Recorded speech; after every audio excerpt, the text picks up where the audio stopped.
Charter acts 1793 to 1853। नमस्ते दोस्तों, आज हम ब्रिटिश भारत के इतिहास का एक बहुत ही महत्वपूर्ण टॉपिक पढ़ने वाले हैं, चार्टर एक्ट्स। चार्टर का मतलब होता है अनुमति या अधिकार पत्र। ब्रिटिश ईस्ट इंडिया कंपनी को भारत में व्यापार और शासन करने के लिए ब्रिटिश पार्लियामेंट से समय समय पर अनुमति लेनी पड़ती थी। यही अनुमति चार्टर कहलाती थी। कंपनी को हर 20 साल में अपना चार्टर रिन्यू कराना होता था और इसी रिन्यूअल के दौरान पार्लियामेंट नए कानून पास करती थी जिन्हें हम चार्टर एक्ट्स कहते हैं। आज हम 4 चार्टर एक्ट्स पढ़ेंगे, 1793, 1813, 1833 और 1853। ये चारों एक्ट्स यूपीएससी, स्टेट पीसीएस और सभी गवर्नमेंट एग्जाम्स के लिए बहुत ज़्यादा महत्वपूर्ण है। और साथ ही हम करेंगे previous year question answers. Charter acts की आई जरूरत। जब ईस्ट इंडिया कंपनी भारत आई थी तब वह सिर्फ एक व्यापारिक कंपनी थी, लेकिन 1757 की प्लासी की लड़ाई और 1764 की बक्सर की लड़ाई के बाद कंपनी ने धीरे धीरे शासन करना शुरू कर दिया। अब कंपनी टैक्स वसूलने लगी, सेना रखने लगी, अदालत चलाने लगी। इससे कंपनी बहुत शक्तिशाली हो गई और भ्रष्टाचार भी बढ़ने लगा। ब्रिटिश पार्लियामेंट को डर था कि अगर कंपनी को कंट्रोल नहीं किया गया तो वह अपनी मनमानी करेगी। इसीलिए पार्लियामेंट ने चार्टर एक्ट। अब हम पहला एक्ट पढ़ते हैं, चार्टर एक्ट 1793। इस एक्ट के द्वारा ईस्ट इंडिया कंपनी के चार्टर को 20 साल के लिए बढ़ा दिया गया। इस एक्ट का मुख्य उद्देश्य था कंपनी के शासन को मजबूत करना, गवर्नर जनरल की शक्ति बढ़ाना, भ्रष्टाचार को रोकना। गवर्नर जनरल को अब और ज्यादा अधिकार मिल गए। वह प्रांतों के गवर्नर्स के फैसलों को ओवरराइड कर सकता था।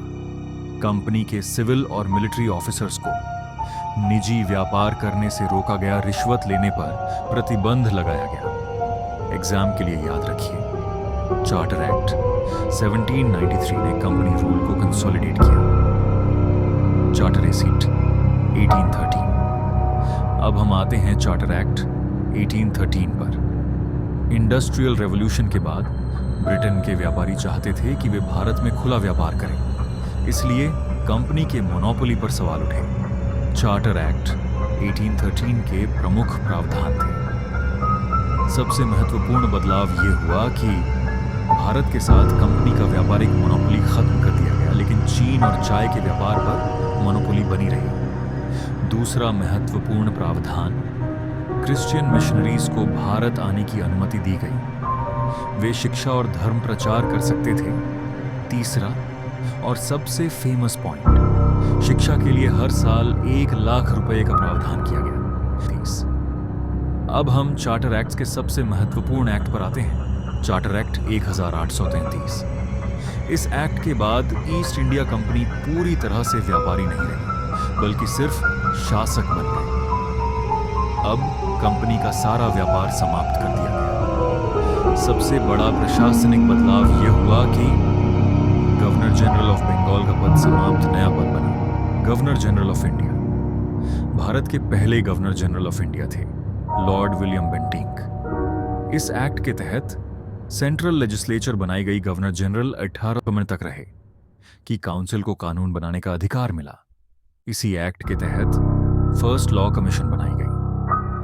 इसके अध्यक्ष थे lord Macaulay. Indian penal code की नींव रखी गई।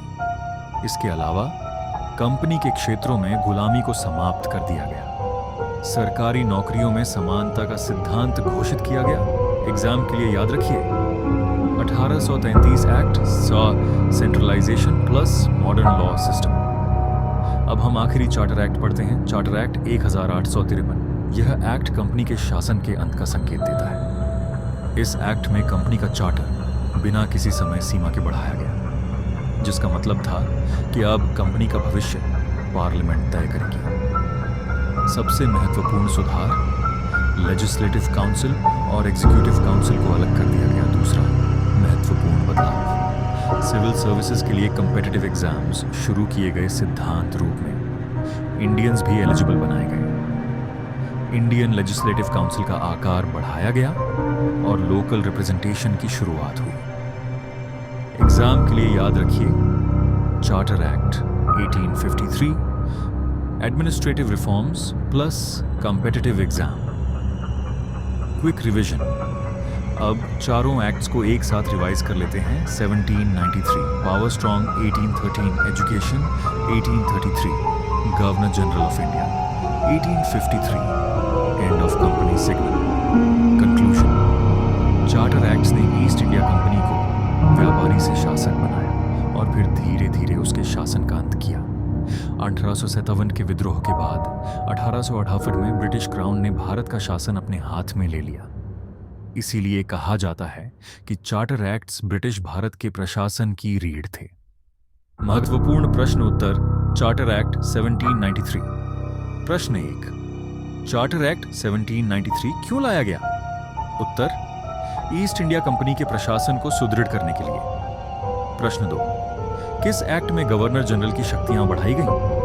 उत्तर, चार्टर एक्ट 1793। प्रश्न 3, कंपनी के कर्मचारियों का वेतन किस एक्ट में ब्रिटिश सरकार द्वारा दिया गया?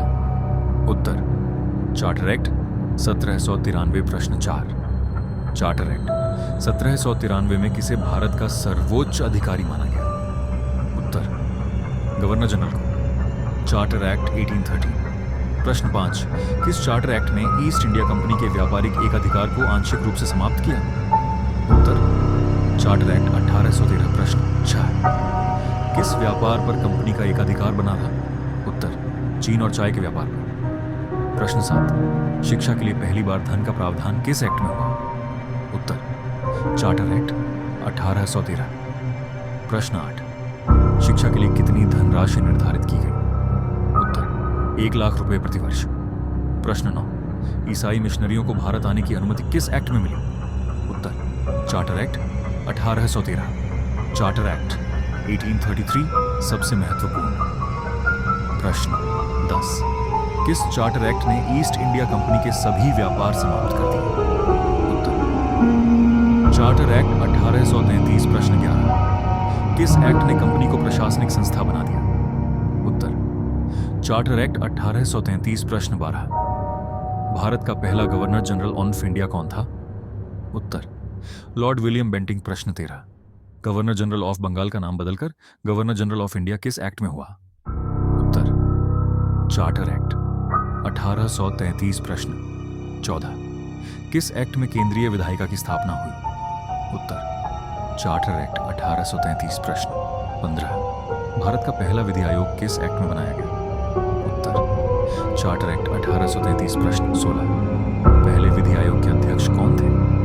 उत्तर, लॉर्ड मैकाले। प्रश्न 17, दास प्रथा को समाप्त करने का प्रावधान किस एक्ट में था? उत्तर, चार्टर एक्ट 1833। प्रश्न 18, किस एक्ट में गवर्नर जनरल को कानून बनाने की विशेष शक्ति दी गई? उत्तर, चार्टर एक्ट 1833। Charter act 1853। प्रश्न 19, किस चार्टर एक्ट में कंपनी का शासन बिना समय सीमा के बढ़ाया गया? उत्तर, चार्टर एक्ट 1853। प्रश्न 20, किस एक्ट ने सिविल सेवा परीक्षा ICS की शुरुआत की? उत्तर, चार्टर एक्ट 1853। प्रश्न 21, किस एक्ट में विधायी और कार्यकारी परिषद को अलग किया गया? उत्तर, चार्टर एक्ट 1853। प्रश्न 22, किस एक्ट में केंद्रीय और प्रांतीय विधायिकाओं का पृथक्करण किया गया? उत्तर, चार्टर एक्ट 1853। Mix questions. प्रश्न 23, पहला, चार्टर एक्ट कब पारित हुआ? उत्तर, 1793 ईस्वी में। प्रश्न 24, चार्टर एक्ट कितने वर्षों के लिए लाए जाते थे? उत्तर, 20 वर्षों के लिए। प्रश्न 25, किस चार्टर एक्ट ने भारत में केंद्रीकरण को बढ़ावा दिया? उत्तर, चार्टर एक्ट 1833। प्रश्न 26, किस एक्ट में कंपनी के व्यापार और प्रशासन को अलग किया गया? उत्तर, चार्टर एक्ट 1833। प्रश्न 27, किस एक्ट ने भारतीय विधि निर्माण की नींव रखी? उत्तर, चार्टर एक्ट 1833। प्रश्न 28, किस एक्ट ने आधुनिक प्रशासन की नींव रखी? उत्तर, चार्टर एक्ट 1833। प्रश्न 29, किस चार्टर एक्ट के बाद कंपनी केवल शासन करने वाली संस्था बन गई? उत्तर, चार्टर एक्ट 1833। प्रश्न 30, किस चार्टर एक्ट में कानून सभी भारत पर समान रूप से लागू किए गए? उत्तर, चार्टर एक्ट 1833। One liner. प्रश्न 31, किस चार्टर एक्ट ने कंपनी के व्यापारिक स्वरूप को समाप्त किया? उत्तर, चार्टर एक्ट 1833 प्रश्न 32। किस एक्ट में भारत को एक राजनीतिक इकाई माना गया? उत्तर, चार्टर एक्ट 1833 प्रश्न 33। किस एक्ट ने गवर्नर जनरल को सर्वोच्च विधायी शक्ति दी? उत्तर, चार्टर एक्ट 1833 प्रश्न 34। किस चार्टर एक्ट को सबसे अधिक क्रांतिकारी माना जाता है? उत्तर, चार्टर एक्ट 1833 प्रश्न 35। किस एक्ट में शिक्षा को सरकारी जिम्मेदारी माना गया? उत्तर, चार्टर एक्ट 1813। महत्वपूर्ण प्रश्न 36। किस चार्टर एक्ट ने मिशनरियों को भारत में कार्य करने की अनुमति दी? उत्तर, चार्टर एक्ट 1813 प्रश्न 37। किस चार्टर एक्ट में भारत में कानून संहिताबद्ध करने की प्रक्रिया शुरू हुई? उत्तर, चार्टर एक्ट 1833 प्रश्न 38। किस एक्ट ने प्रशासन में केंद्रीकरण को बढ़ावा दिया? उत्तर, चार्टर एक्ट 1833 प्रश्न 39। किस चार्टर एक्ट ने प्रतियोगी परीक्षा प्रणाली लागू की? उत्तर, चार्टर एक्ट 1853 प्रश्न 40। किस चार्टर एक्ट के बाद ईस्ट इंडिया कंपनी का अंत निश्चित हो गया? उत्तर, चार्टर एक्ट 1833। तो यह लेक्चर एग्जाम के लिए यूजफुल लगा हो तो इसे रिवाइज जरूर करें और अपने सुझाव कमेंट में जरूर दें